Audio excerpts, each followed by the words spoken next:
जैसे बैंक में पैसा जमा रहता है वैसे ही इसमें हमारे लिए पानी जमा है, क्योंकि ये बैंक से जब ज़रूरत पे हम पैसा निकालते हैं, ऐसी ज़रूरत पे हम इस अपनी बैंक से पानी निकालते हैं।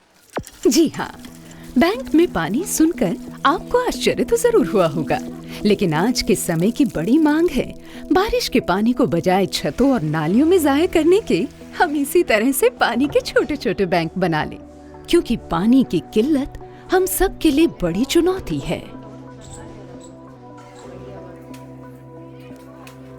पानी है ही नहीं जमीन में, खारा पानी है। इसे विडंबना नहीं तो क्या कहा जाएगा कि विश्व भर में तमाम गांव शहर जिन्हें नदियों के किनारे बसाया गया था, आज वे गंभीर जल संकट से जूझ रहे हैं, जिनमें दिल्ली और आगरा जैसे महानगर भी शामिल हैं। झगड़े होते थे हमारे सती नगर में, तो एक बार इतना बड़ा झगड़ा हुआ, वहाँ पे एक आदमी मर गया। पहले एक हैंडपंप था बस खाली यहाँ पर, उसी से हमारी करीब 120 घर की बस्ती है, वो सारा पानी भरते थे। तो रात को हम 2:30 बजे से जगते थे। एक तरफ पानी की कमी और दूसरी ओर पानी में जहरीलापन। टेस्ट कराया पानी तो उसमें फ्लोराइड TDS बहुत ज़्यादा निकला, तो पानी तो पीने लायक ही नहीं है, एकदम ऐसा है जैसे कि मतलब अंदर तक ले जा ही नहीं सकते। नहाने धोने के लिए ये पानी से खुजली फैलती है। इस गंभीर समस्या के लिए पानी की बढ़ती मांग, जरूरत से ज्यादा भूजल का प्रयोग, जलवायु परिवर्तन, वर्षा के जल में अप्रत्याशित रूप से कमी, बगैर सोचे समझे निर्माण कार्य के कारण भूजल का कम रिचार्ज होना और अनट्रीटेड वाटर के कारण पानी का जहरीला होना कुछ प्रमुख कारण हैं। कड़वा तो है, मगर सच यही है कि इसकी जिम्मेवारी में हम सबकी भागीदारी है। पानी की तो हर आदमी को जरूरत है। हम हर चीज़ पैदा कर सकते हैं, लेकिन पानी नहीं पैदा कर सकते। पानी एक एक बूंद हमारे लिए कीमती है। अगर हम डेली एक बूंद अगर बर्बाद करते हैं तो करीब 10,600 लीटर पानी बर्बाद होता है साल में। अब सोचने की बात ये है कि समस्या हमारी करनी है तो समाधान भी हमें ही खोजना है।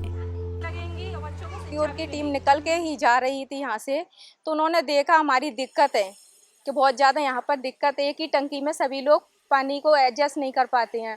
तो उन्होंने फिर हम बात किया सभी से, बुजुर्ग इंसान से, जेंट्स लोगों से भी किया और सारी महिलाओं से, कि अगर हम ऐसा एक टैंक बनवा दिया जाए जिससे आपकी पानी की जो पूर्ति है, थोड़ी ज़्यादा तो नहीं कर पाए लेकिन थोड़ा बहुत आपके समय के लिए पानी की प्रॉब्लम कम हो जाएगी। क्योर संस्था ने ये हमारे यहाँ 2 कुएं बनवाए वाटर हार्वेस्टिंग के लिए। रेन वाटर हार्वेस्ट सिस्टम बहुत ज़रूरी है, हर इंसान के लिए बहुत ज़रूरी है। जी हाँ, रेन वाटर हार्वेस्टिंग यानी वर्षा के जल का संचयन। ये बारिश के पानी को इकट्ठा करके उपयोग में लाने के लिए एक जगह जमा करने का सबसे बढ़िया तरीका है। इस प्रणाली में एक जल ग्रहण क्षेत्र होता है जो आवाजाही और छनन, फिल्ट्रेशन से जुड़ा होता है और भंडारण या पुनर्भरण तंत्र की ओर जाता है। इसके तहत RWH टंकियां आमतौर पर जमीन के भीतर बनाई जाती हैं। इस टंकी के 3 भाग होते हैं: आधार, दीवार और ऊपर का आवरण।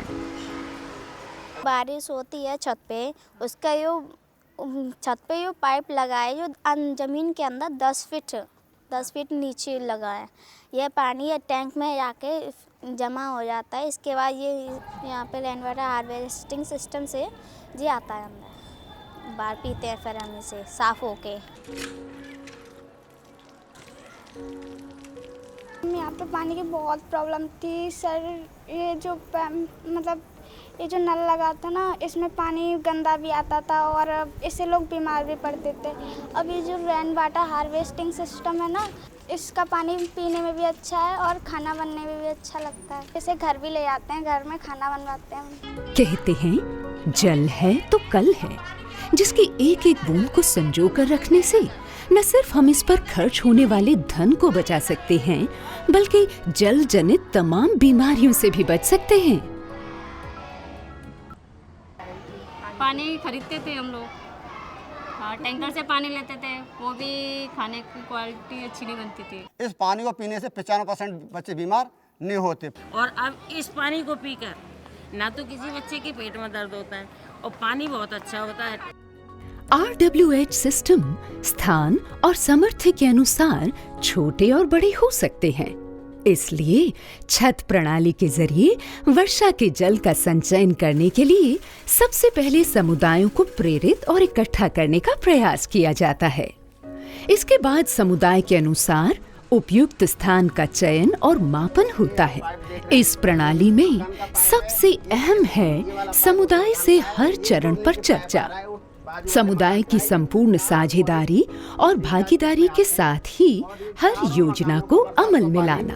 जो बह जाता था वो सारा जमीन में जा रहा है, क्योंकि हर एक काम में एक इंसान कुछ नहीं कर पाता, सभी इस पूरे समाज का ही सहयोग था इसमें, तभी यहाँ पर ये पानी का टैंक बना। मैडम 2016 में यहाँ पर बहुत बड़ा तूफान आया था कि उस तूफान में करीब 3 दिन लाइट नहीं आई थी। 3 दिन तक पानी हमने इसी ओवर टैंक से लिया और पूरी बस्ती ने पिया, क्योंकि हमें नहीं ऐसा अच्छा लगा कि आज हमारी जो क्योर टीम हमारी हेल्प नहीं करती इस टैंक को बनाने में, तो वो 3 दिन तक हम क्या पीते। तो जाहिर है कि जल संकट की स्थिति से जल लौटाव सक्षम बनने तक की दूरी वर्षा के जल के संचयन के साथ आसानी से तय की जा सकती है। हमारा इतना बड़ा स्टॉक है 21,000 लीटर का। पानी की समस्या आए उससे पहले हम पानी को सेव कर लिया, उसका बैंक बना लिया हमने, कभी जरूरत पड़ेगी तो उसे यूज़ करेंगे हम। अभी हम 2 साल से इसे यूज़ कर रहे हैं पानी को, काफ़ी स्तर में बढ़ता है और इसमें जैसे लास्ट ईयर जो बारिश हुई थी तो हमने पूरी साल खाना बनवाया और बहुत अच्छा खाना बनता है, हमारी रसोइयाँ बताती हैं काफ़ी अच्छा बनता है, टेस्ट भी आता है इससे और पीने में। रेन वाटर हार्वेस्टिंग सिस्टम से केवल स्वच्छ पानी ही नहीं प्राप्त हुआ, उपलब्धियां और भी बहुत सी हैं। एनओसी के लिए अप्लाई किया हम लोगों ने, लेकिन हमें वो फायर सेफ्टी का एनओसी नहीं मिला, क्योंकि फायर सेफ्टी के लिए भी या तो ओवरहेड टैंक्स बहुत सारे होने चाहिए या आपके पास अंडरग्राउंड वाटर सेव होना चाहिए। तो ये चीज़ हमारा डिपार्टमेंट भी नहीं कर पाया इस चीज़ के लिए, और क्योर ने ये किया। I am very thankful to Cure NGO. किसी भी देश का भविष्य उसके बच्चे होते हैं, और नेचुरली जब हम बच्चों को वाटर हार्वेस्टिंग के बारे में पर डे बताएंगे, प्रार्थना स्थल पर बताएंगे, तो बच्चे अपने घर पे जाके चर्चा करेंगे और उसका जो लाभ है वो अपने घर पे बताएंगे। तो ये कम्युनिटी में कम्युनिकेशन का बहुत अच्छा सिस्टम है। स्कूलों में वाटर हार्वेस्टिंग लगनी चाहिए, क्योंकि एक स्कूल में अगर वाटर हार्वेस्टिंग लगती है तो कम से कम 500 बच्चे अपने घर जाके बताएंगे, तो 500 × 10 5000 लोग तक बात बिना किसी प्रचार, बिना किसी माध्यम से पहुँच जाएगी। बूंद बूंद से सागर बनता है, ये कहावत तो हम सभी ने सुनी है, परंतु बारिश की इन नन्ही नन्ही बूंदों से निर्जलीकरण की जटिल समस्या का एक सरल सा समाधान, ये तो हमारी आंखों देखी है।